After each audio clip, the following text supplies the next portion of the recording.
Good evening and welcome to Face to Face. I'm Niresh Eliathambi. Our country continues to go through an economic crisis which has lasted for several years now, and the need for national unity is paramount at a time like this, even with elections beckoning over the horizon. Unfortunately, national unity is a somewhat elusive thing, and to discuss all this, we have with us today Mr. M. Sumanthiran, a Member of Parliament, a well-known Member of Parliament from the TNA. Welcome, Mr. Sumanthiran. Thank you. So, Mr. Sumanthiran, this week in particular is one which is somewhat polarizing in Sri Lanka because it is the week when the end of the war is celebrated. And on one side there is a celebration. On I don't want to use the word side, but this seems to happen. On the other side, there is remembrance, and there is a clash between these two, which you have pointed out in Parliament time and again. How do we bring this together? Yeah, when any conflict, and that too a violent conflict, comes to an end, these things do happen because there is one side, as you said, one side as it were, that seems sort of victorious and thinks that they have won. The other side feels vanquished and has lost.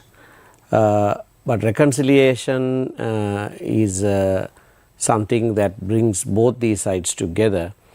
Unfortunately, 15 years after the end of the armed conflict, we still don't seem to have done the basic steps that we need to have taken. And 15 years is a very long time. Very long time.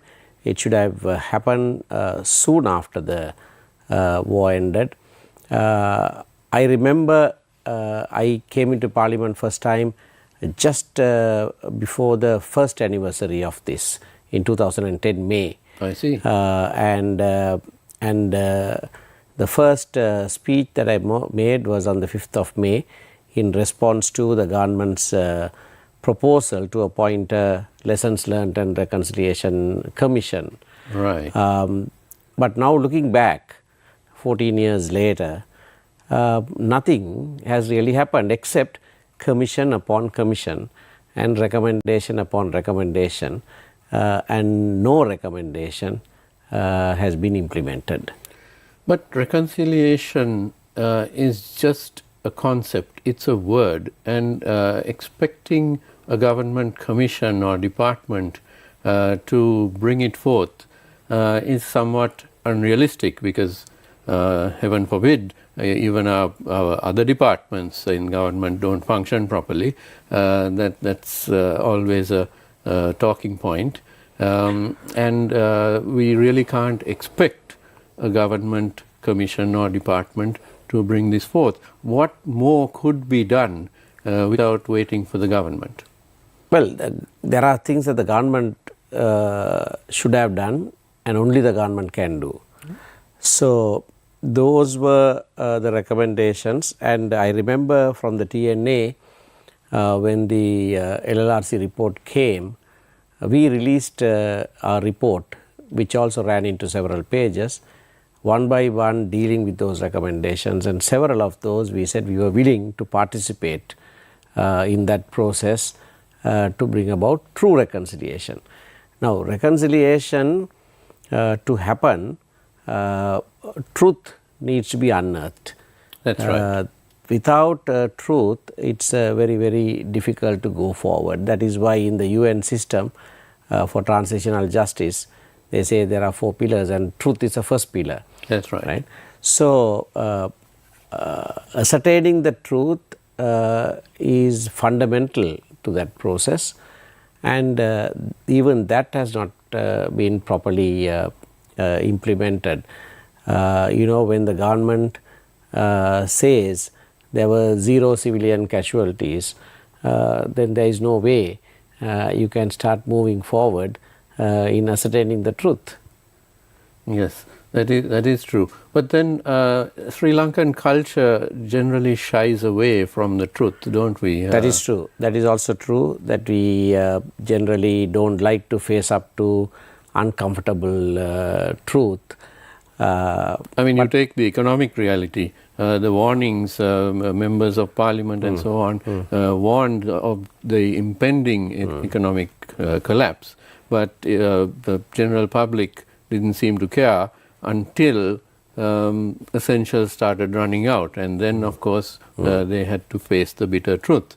So it's a cultural thing. Yeah, that is as well. true. So no war is clean, as I said in parliament, and all of us understand that. Yet there are some kind of violations that need to be, from either side, need to be looked into, and the victims assuaged in some way. But what is far more important than that is the root causes must be settled. Without the root cause being addressed and settled, there is very little chance of reconciliation taking place. That's right. So, of course, the root causes, they have been identified, the general public knows about it, but there is a strange unwillingness to... Yeah, and there have been efforts, there have been efforts to resolve it through a political process, a political solution. But unfortunately, many of those efforts came almost to the brink and then, lost steam. Because, as the South Africans used to tell us, you settle your future, you secure your future before you look at your past. So, once your future is secure, it's much easier to look at the past and decide how to deal with all those violations that have taken place. Yes. So long as your future is uncertain and there is a question mark over that, it's very difficult to deal with the past. So, in the last government, we participated fully in a process of a new constitution, and we thought through that process the long-standing issue which we call the Tamil national question can be resolved in an amicable way that is acceptable to all communities. Unfortunately, a draft was made and at that time the Prime Minister Ranil Wickremesinghe even presented it to Parliament. But by which time that government had lost its majority, it had lost popularity, and we were unable to take it forward. When the economic collapse happened, Ranil Wickremesinghe became president, and one of the first things he said was, shall we resolve this first? And we all said yes, we are willing to cooperate. But 2 years later? And he set himself 3 months time, or less than 3 months time. He said before the 75th anniversary of our independence, let's resolve it. But unfortunately 76 also has come and gone. But it's not just something that one president can do. Quite so. The entire cabinet and everyone has to get behind it. I don't think he had difficulty in getting his cabinet behind him. Perhaps parliamentary majority being with SLPP may have been an issue. But what we told him was that leave aside things that need to go through Parliament. Right? What is there in the Constitution already, use your executive powers and implement them. Let that be the first step. Right. But that also he did not do, and so we are today, looking at a very bleak future, even from the point of view of an economy of the country, because unless we resolve these political issues, there is always the danger of the country spiraling down, economically as well. Now, Mr. Sumanthiran, during the time of the Aragalaya, the general public, in one voice asked for a system change. So, when they said system change, it's not just one system, it's all the multiple systems of governance which are not working properly. they need to be changed. So a system change to the Tamil national question also should have been looked at. Yes, of course. I think the Aragalaya people framed it very well. They wanted this whole system to be turned upside down, and that is necessary. I think also because corruption is one of the biggest problems that we face, there has to be an overhaul of the system. Otherwise, you can't just plug a leak here and plug a leak there and then hope that the system will function. No, it's some of it is sort of rotten from within. So you need a thorough overhaul. Unfortunately, that movement, that people's movement, also did not reach its logical end. It was hijacked in between, and then we lost that steam. But I think I am not entirely hopeless, because I think that spirit of Aragalaya is still there in our people, and they are looking forward to a time when they can maybe exercise their ballot or in some ways bring about that change. It requires, I think, politicians of mettle, of some character, to be able to boldly take that on and fulfill those noble aspirations of the people.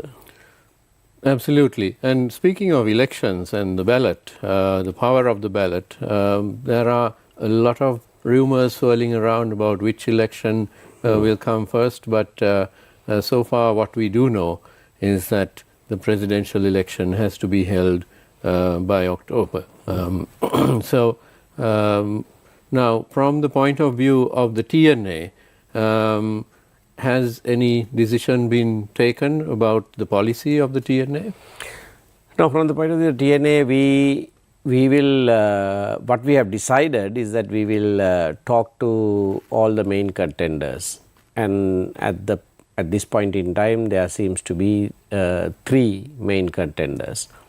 So we will talk to all 3 of them and see what they put forward in their election manifesto, in their discussions with us, and thereafter we will take a decision.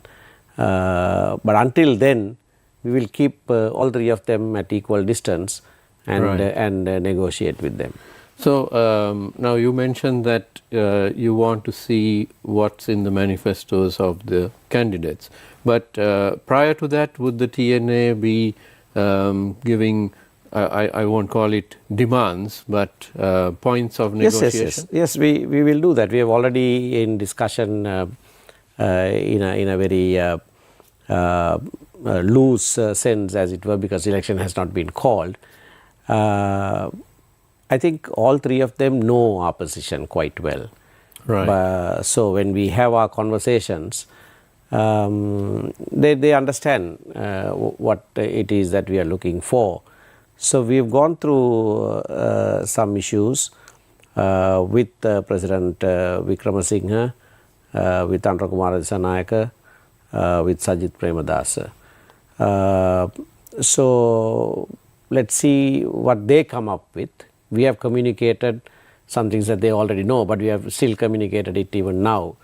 Right. And let's see what they come up with. Now, Mr. Sumanthiran, one of the issues for districts which are far away from Colombo, Colombo being the base of power, for those districts which are furthest away, it's difficult to for the people to have their voices heard and to participate in governance, especially in the local areas.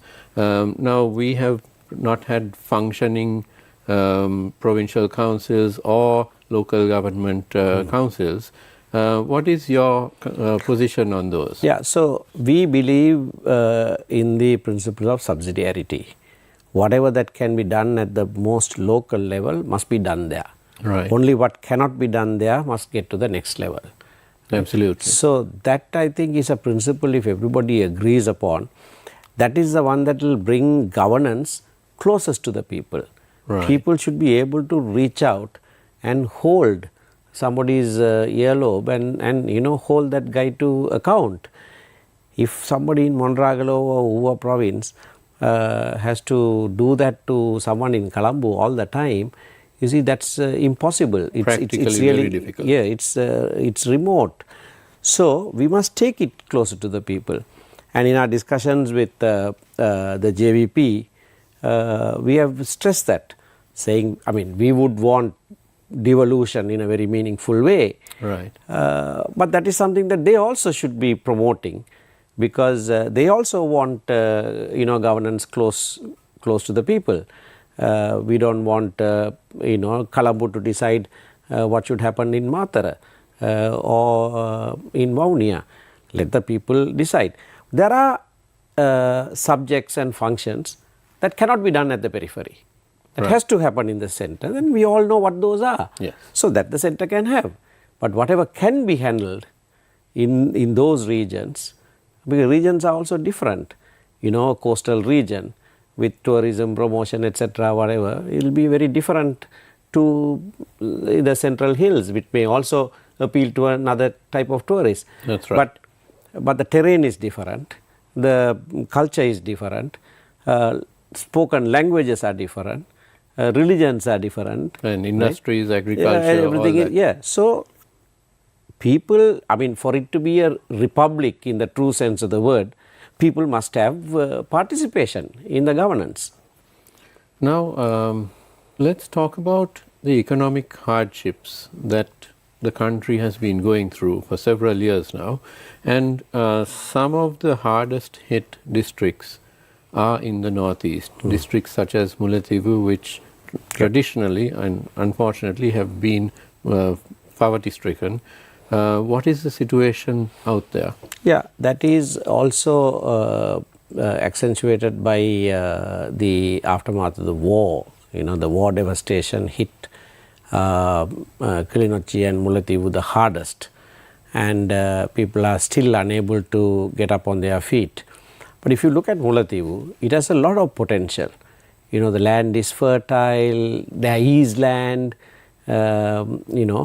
so a proper planning and addressing those issues and enabling people to earn a living.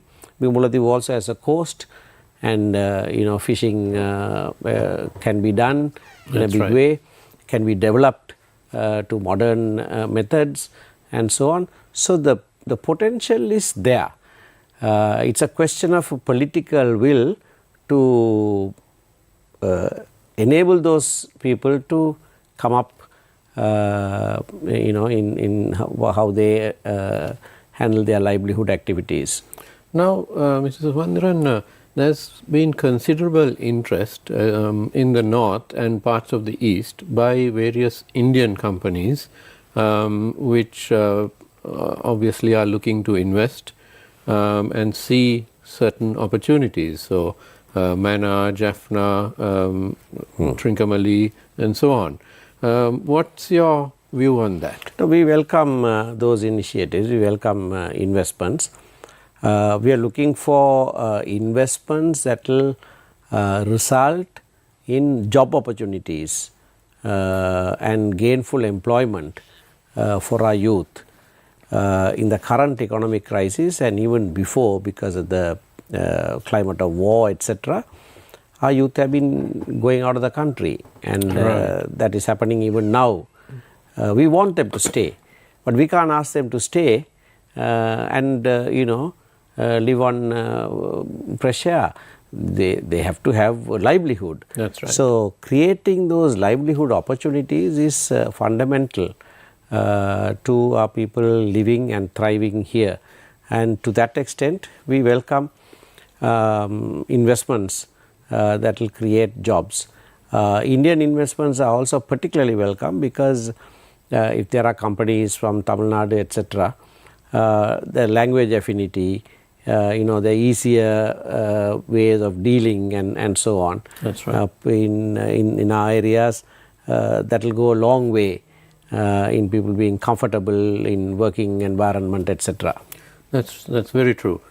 We are going to take a short break and we'll be coming right back to further discuss the prospect of investment in the Northeast. Don't go away. Newsfirst, face to face. Bishop's College PPA and St. Thomas's College Mount Lavinia OBI present Back to Stage. On 17th and 18th May at Bishop's College Auditorium, catch the very best of past and present performers and take a ride down memory lane. Call 077 9722 988 for tickets. Media sponsors Yes 101, Legends 966, Newsfirst and TV1. සිම්පත හරියට ලියාපදිංචි කරගෙන තියෙන්න ඕන. සමහර වෙලාවෙම දන්නෙත් නැහනේ. මේ සිම්පත කොයිතරම් වැදගත්ද කියලා මේ දුරකථන පාවිච්චි කරන හැම දෙනාම දන්නේ නැහැ කියලා තමයි මම කියන්නේ. මැයි වලින් පස්සේ ලොකු ගංවතුර තත්ත්වයක් එන්න නියමිතයි කියලා. කාලකුණ විද්‍යාඥයින් අනතුරු අංගවන පසුබිමක ඔබ කොයි විදිහටද මේ අපේ තෙත්බිම් සම්බන්ධයෙන් දකින්නේ? කොළඹ නගරයේ තියෙන නාගරික තෙත්බිම් වලින් 21%ක් තියෙන නාගරික තෙත්බිම් වලින් වැසි ජලයෙන් 39%ක් රඳවා ගන්න බව. දැන් විලත් නගරයේ කටයුතු කරන කට්ටිය දැන් එනවා පරිපාලනය නගරයට. ඔතන මේ දන්නවා හැටි අපි ගත්තොත් අලවටුකොට එහෙම නැත්නම් කිඹුලවල ප්‍රදේශයේ අපිට තියෙනවා රැයට කෑම කඩ. ඉස්සර ඒක තිබ්බ කොහෙද? කොළඹ. නමුත් දැන් ගොඩ දෙනෙක් මේ පැත්තට එන්න පටන් ගන්නවා. මොකද ඒගොල්ලන්ට අර කොළ පාට ගතිය, මේ තියෙන බ්‍රීස් එක කියන්නේ ඇඟට දැනෙන වෙනස අනිවාර්යෙන් දැනෙනවා. ජාතික මෙහෙවර සතියේ දිනවල උදෑසන 11ට. මගේ ගෙදරට ඇවිල්ලා මගේ අම්මා ඉස්සරහා ඒ මිනිහට ඕන විදිහට මාත් එක්ක ඇසිරෙන්න හදනවා. මුචා ඔෆිස් එකෙන් ඈත් කළා තියාගමු. ජීවිත හානියක් නොකර ටික කාලයක් එක්තැන් කළා තියාගමු. අම්මට නංගි කෙනෙක් ඉන්නවද? Babs. එතකොට ගර්ල්ෆ්‍රෙන්ඩ් කෙනෙක්? නීල පබලු අද රාත්‍රී 9ට සිරස ටෙලිතිරයෙන්. Because when we take a loan or when any loan is being taken, we automatically go into evaluation point. The sex absence of any knowledge with regard to sexual education. Now, those two are key pillars. Transparent ways of showing how money is spent. We are doomed. Even when the LTT was in operation, when there was actually a civil terrorism issue going on in the country, we didn't have these laws. Then the question is, why do we need these laws? So this has brought down the total GDP by about 25% in dollar terms, which was around 90 billion. Now it's around hovering around 70 billion. There are particular focus areas that I think evolve based on the binational commission. So like the self-esteem is really, really low. Like they don't believe anymore, okay, I can do something about that. So anymore there's no any decision making about that and very passive. With regards to state land. So I think this will carry huge repercussions for the future.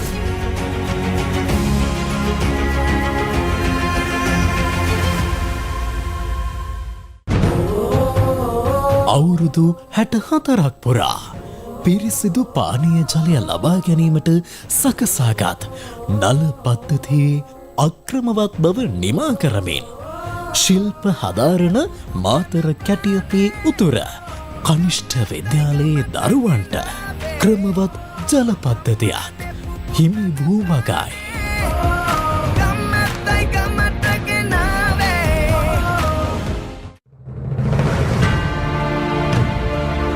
Newsfirst, face to face. Welcome back to Face to Face. We are with Mr. M. Sumanthiran, President's Council and Member of Parliament representing the TNA. Now, before the break, Mr. Sumanthiran, we were discussing Indian investment or the possibility of Indian investment in the Northeast. Could you elaborate on the types of investment which appear to be coming that way? Yeah, there is renewable energy projects that are coming, and I think there is a lot of potential for that, given the climate conditions. That's in the Mana area. In the Mana area, but even I think in the east, in Trincomalee or north of Trincomalee, there is a possibility of that. The western islands of the Jaffna Peninsula for tourism and so on. Right. But apart from those, we are very keen on three areas which have been our traditional livelihood.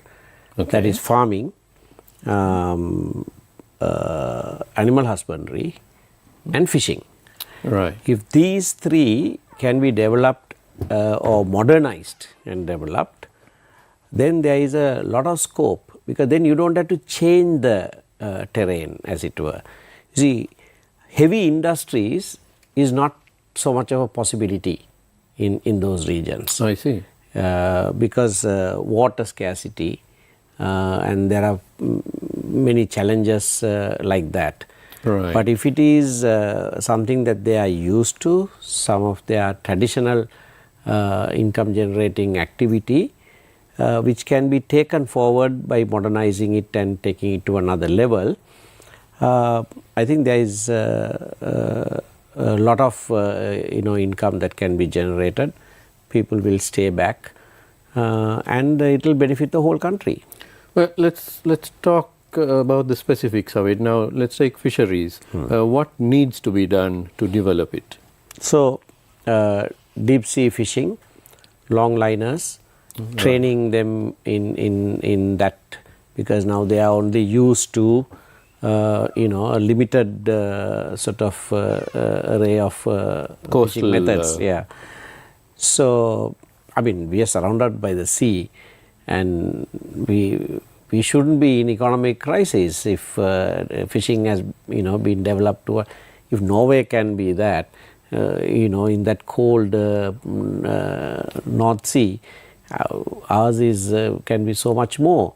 So all this is a question of actually developing it and making it modern methods to be introduced, and the youth will also respond if the modernization takes place. Absolutely. And they'll have a sense of dignity in doing that kind of job, etc., than the traditional methods and so on, where technology is used, and so on. So that's just an example. But even in paddy farming, I think in India they have done a lot by way of research and modernization. Right. Some of those techniques will be very, very useful. Now, of course, I think Amul is trying to come in and partner with someone to develop the milk industry. Whatever it is, these are activities that our people are used to, and the terrain is used to. That's right. So, without damaging or changing that too much, we can raise it to another level. Now, you spoke of the brain drain happening in the Northeast as it is happening in the rest of the country. Tell us a little bit about this, because we see a lot of scams going on. There are, of course, genuine job agents working as well. What's the situation out there? So they are living in hordes, primarily because there is no job opportunity. So what are they to do? They have to find something to do and earn a living. So they is it mainly youngsters who are leaving? Yeah, it's mostly youngsters who are leaving. So whatever avenue that seems to open to them, they are latching on to that. And as you said, a lot of scams, and we often get complaints saying, I gave so and so much money to go abroad, now he's cheated.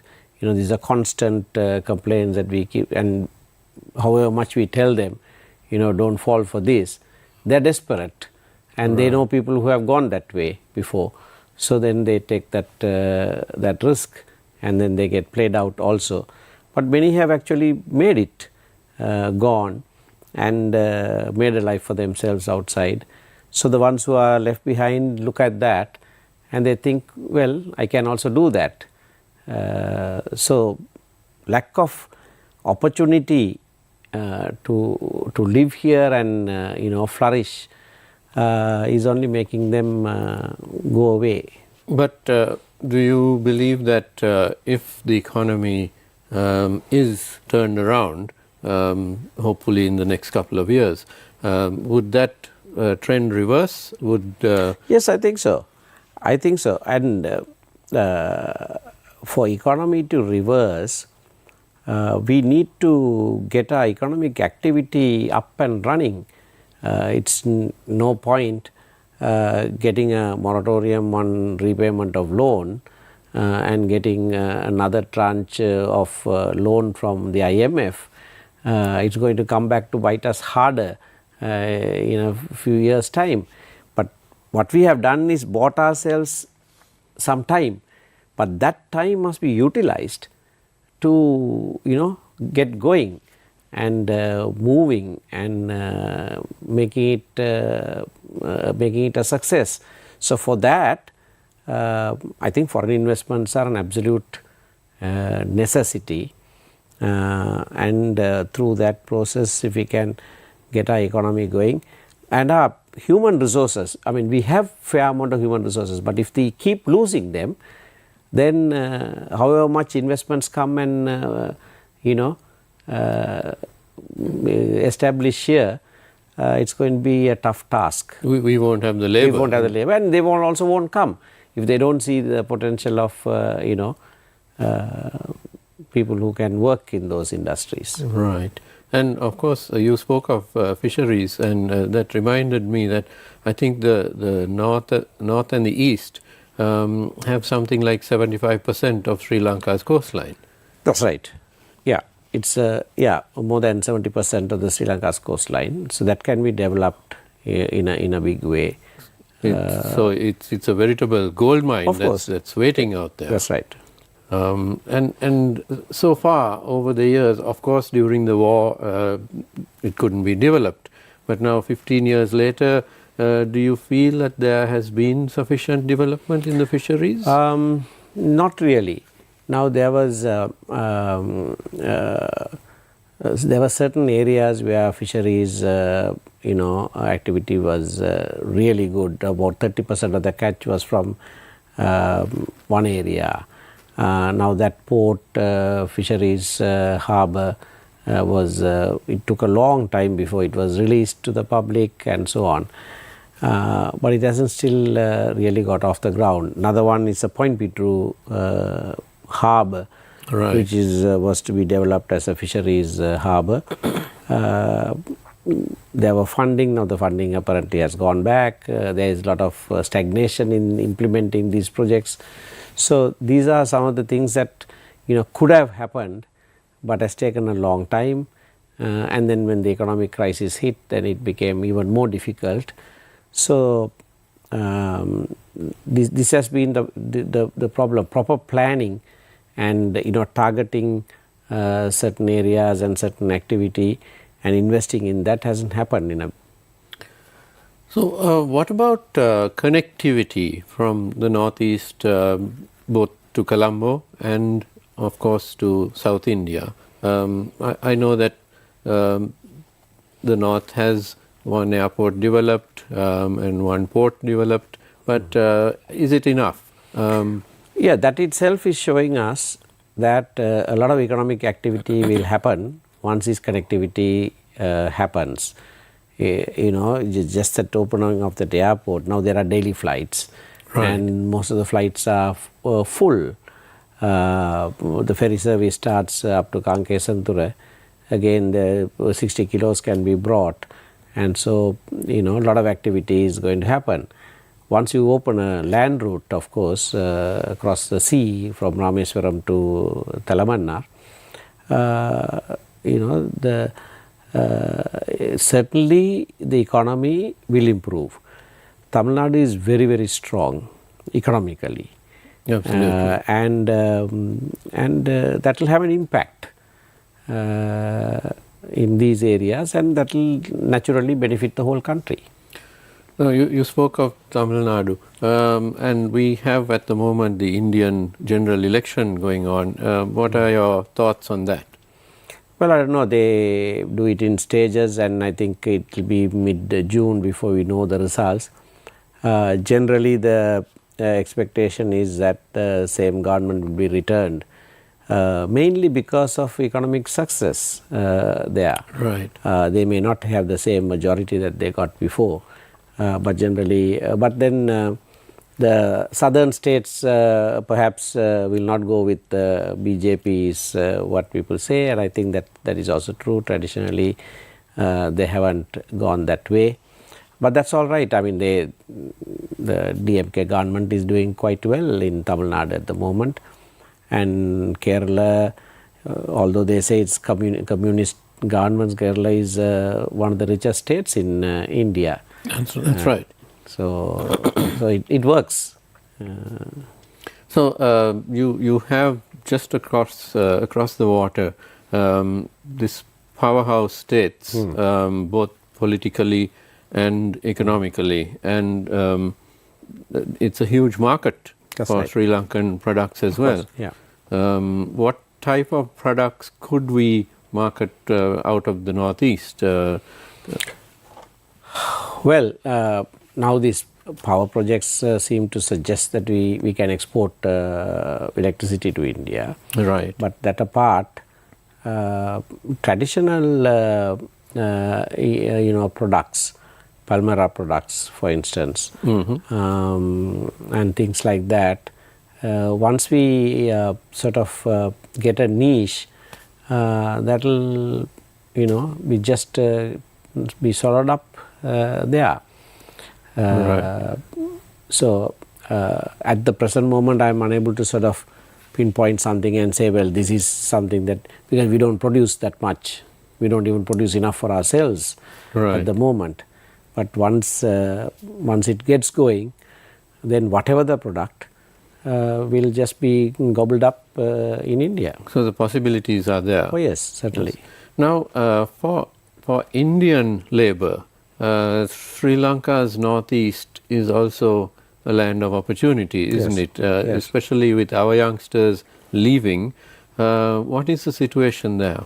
Yeah, there is a possibility of persons from there coming and working in some of these places.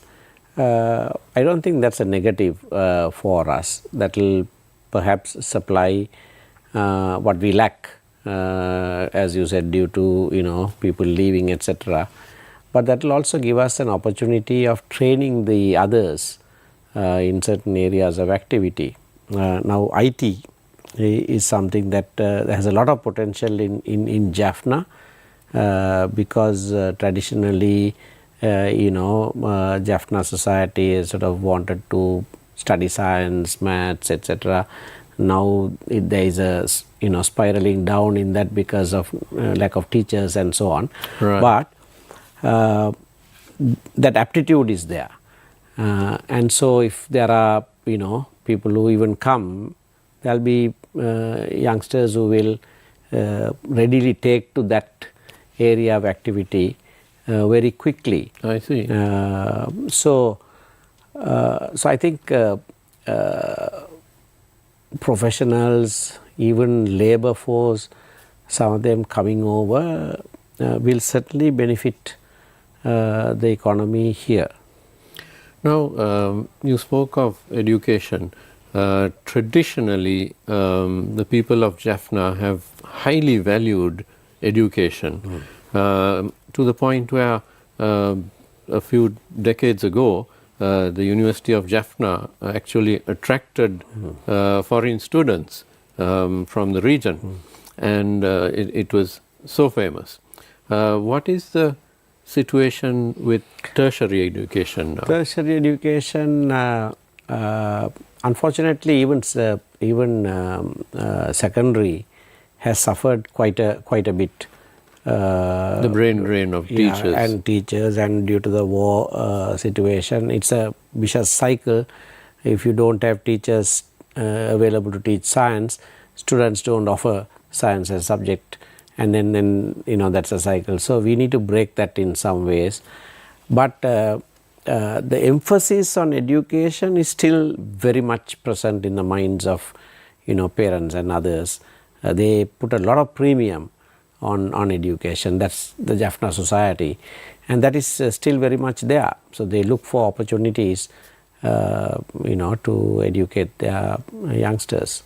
Absolutely, and I recall covering the war in the north a couple of decades ago, and one thing that struck me was that even without electricity, without facilities, the parents were focusing on getting their children to somehow sit the O-levels and the A-levels in order to make a better life for themselves.